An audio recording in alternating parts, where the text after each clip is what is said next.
Halo guys, welcome back again to my channel. Bersama saya Hansen di sini, dan seperti biasanya setiap harinya saya akan membuatkan video seputar cryptocurrency. So, bagi teman-teman yang tertarik seputar cryptocurrency, boleh aja langsung like dan juga subscribe. Jangan lupa juga untuk hidupkan lonceng notifikasinya supaya yang ketinggalan update terbaru seputar cryptocurrency.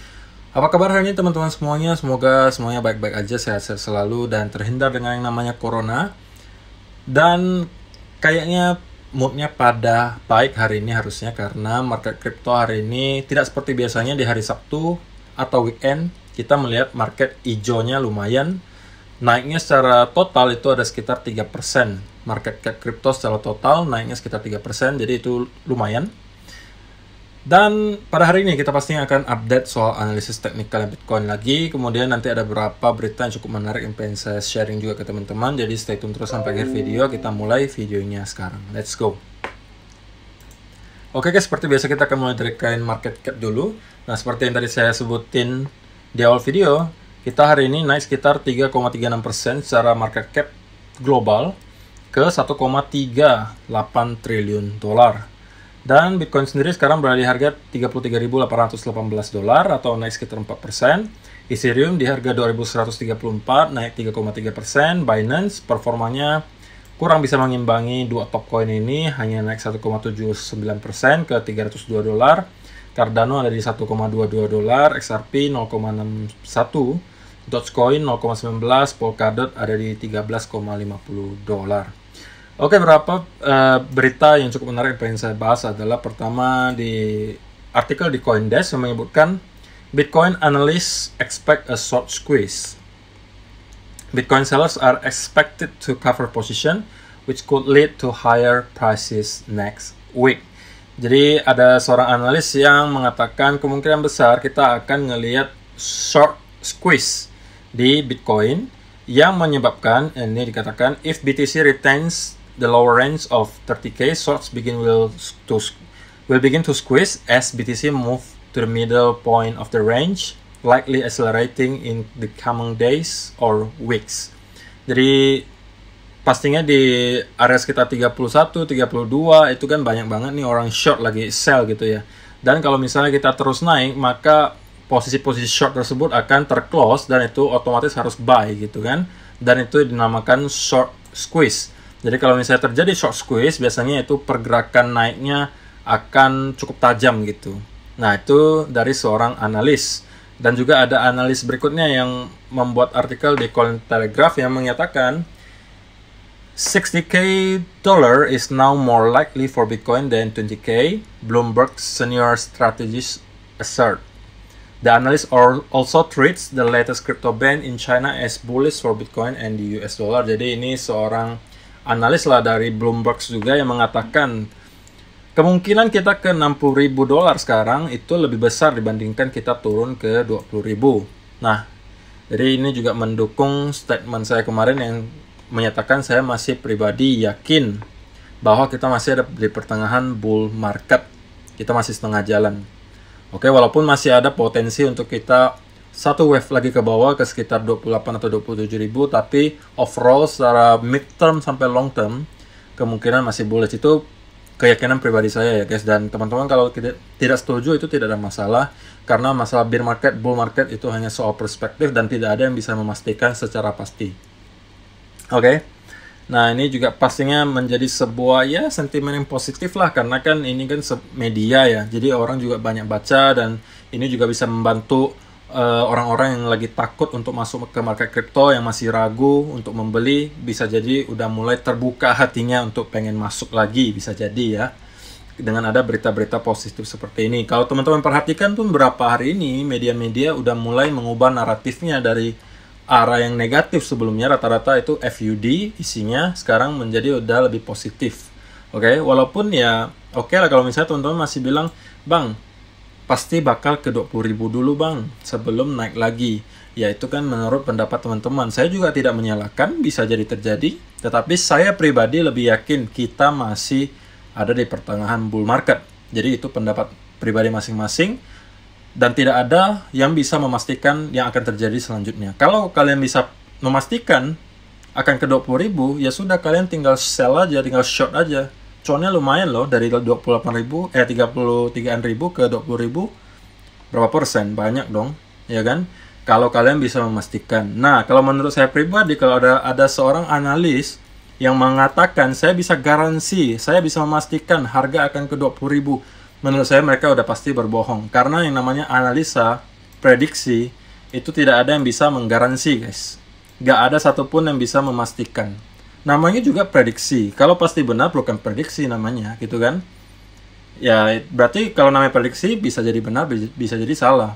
Bisa jadi teman-teman yang benar, kita akan ke 20.000, dan bisa jadi juga saya yang benar, bahwa kita hanya maksimal akan nyampe ke 27-an ribu, baru kita bounce lagi, atau dari sini kita udah bisa naik lagi ke atas. Oke, sekarang kita langsung masuk ke chartnya Bitcoin aja. Kita mulai dari 4 hour chart dulu, atau daily dulu deh ya, daily dulu.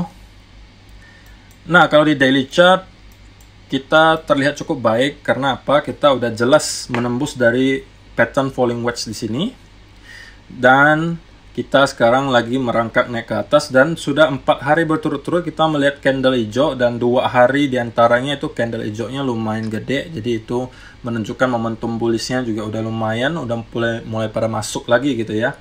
Lebih jelasnya di 4 hour chart, kita melihat kita sekarang ada pas di exponential moving average 200 di 4 hour. Dan kemarin sudah saya jelasin juga Kak, di area sini itu ada minor resistance, jadi kita bisa ekspektasi akan ada sedikit perlawanan dari para seller untuk mendorong harga ke bawah. Tetapi untuk sementara belum kelihatan para seller berhasil merebut kekuasaannya lagi, dan kita masih terus merangkak naik ke atas.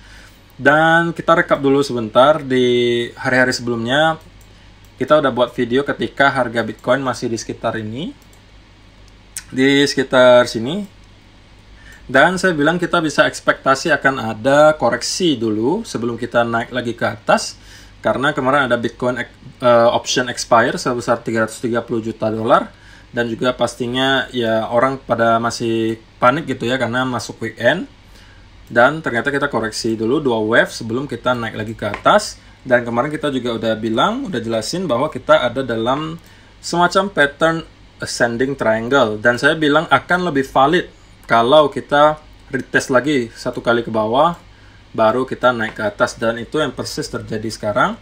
Dan sekarang kita udah berada di atas ini.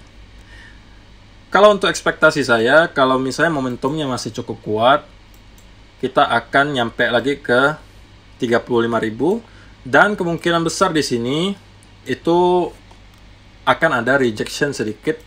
Karena apa? Pertama, di sini ada daerah resisten yang kuat banget. Teman-teman bisa lihat sendiri.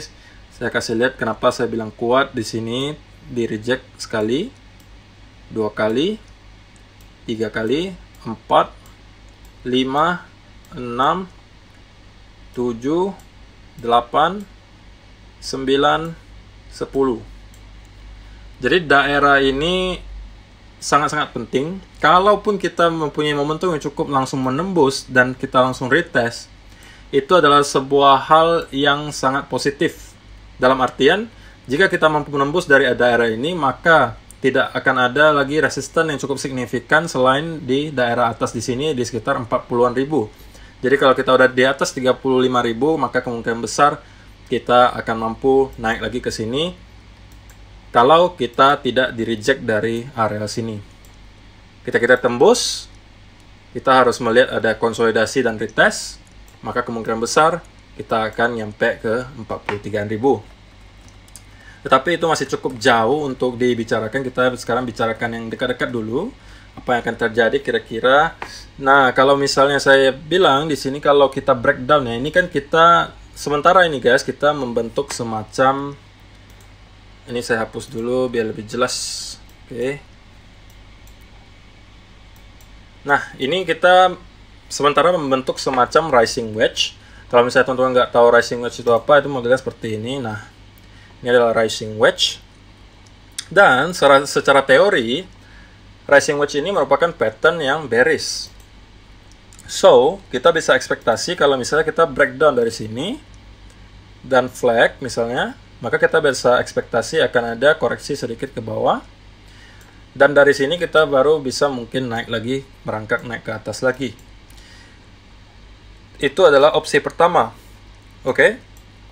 Kalau opsi kedua, kalau momentumnya cukup kuat ke bawah dan konsolidasi, maka kemungkinan kita kembali akan retest ke level ini 31.000 sebelum mungkin kita naik lagi ke atas. Nah, itu kita harus ngelihat dulu apakah yang akan terjadi selanjutnya. Kita akan sesuaikan. Kalau misalnya momentumnya cukup kuat naik ke atas, maka kita akan nyampe ke 35.000. Kalau kita breakdown dari pattern ini, bisa jadi kita koreksi dulu sebelum kita mulai naik lagi ke atas. Nah, kenapa area 35.000 ini sangat penting? Selain juga itu daerah resisten yang cukup kuat, teman-teman bisa tarik Fibonacci extension dari sini ke swing high di sini. Dan di daerah 35.000 itu adalah tepat di 1,618-nya. Jadi ini merupakan daerah yang sangat signifikan dan menurut saya akan ada percobaan rejection dari sini. Setidaknya ya nyampe ke support di sini lagi kalau kita berhasil tembus. Baru kalau dari sini, kalau momentumnya masih cukup, kita akan tembus lagi ke atas. Nah, jadi kalau untuk short term, menurut saya, ya kita masih harus wait and see dulu guys. Kalau misalnya kita breakdown dari pattern rising wedge ini, ya kita akan koreksi lagi. Mengingat kita hari ini masih di hari Sabtu, besok masih Minggu, so kita masih bisa ekspektasi volumenya tidak terlalu besar. Dan ya, kalau untuk daily dan 4 hour kita udah terlihat cukup baik ya, karena kita udah jelas menembus. Dan juga sebenarnya di 4 hour chart, kalau teman-teman perhatikan, kita udah sedikit aja di atas exponential moving average 200. Ini adalah time frame 4 hour. Jadi kita udah sedikit di atas. Kalau kita mampu maintain di sini, ya pastinya itu merupakan indikasi positif juga. Oke. Dan kalau teman-teman yang holder, pastinya ya udah mulai merasa agak gembira lah ya melihat kita udah tembus dari rising falling wedge ini. Dan kita harus melihat lagi ke depan, kira-kira apakah momentumnya masih cukup kuat untuk kita nyampe ke area 41.000. Kalau secara long term, area yang paling penting untuk ditembus oleh Bitcoin adalah di area 43 ribuan. Kalau kita berhasil naik ke atas ini, maka kemungkinan besar kita akan kembali melihat all time high. Oke, jadi itu adalah gambaran lebih long termnya. Kalau short termnya tadi udah saya jelasin, sementara kemungkinan kita masih bisa ekspektasi untuk koreksi ketika kita breakdown dari rising wedge ini. Tapi koreksinya seberapa, kemungkinan ya kalau nggak cuma nyampe ke sini, ya kita bisa jadi retest lagi ke area ini. Oke, baru dari sini kita melihat apakah pergerakan harganya itu pergerakan harga yang korektif atau impulsif. Kalau impulsif itu modelnya seperti ini guys tuh. Oh, seperti ini. Jadi pergerakannya ke satu arah itu cukup masif, pergerakan yang cukup masif ke satu arah, seperti ini juga sama. Nah, kalau versi bearishnya itu yang modelnya kayak gini tuh. Nah, ini impulsive move namanya. Tuh. Kalau impulsive move, kemudian kita flag, maka kemungkinan kita akan kembali down ke bawah. Jadi itu masih tergantung apa yang akan terjadi selanjutnya. Teman-teman cocokkan saja dengan yang tadi saya udah kasih tahu. Kalau kita breakdown dari falling wedge ini, maka kemungkinan kita akan koreksi. Kalau kita masih mampu merangkak naik, maka kemungkinan besar yang akan ada rejection yang teman-teman perlu perhatikan adalah di angka 35 ribuan. Oke guys, jadi cukup sekian dulu untuk video hari ini. Semoga bermanfaat untuk teman-teman semuanya. Terima kasih udah nonton sampai selesai. Kita akan bertemu lagi di video yang berikutnya. Thank you, bye-bye.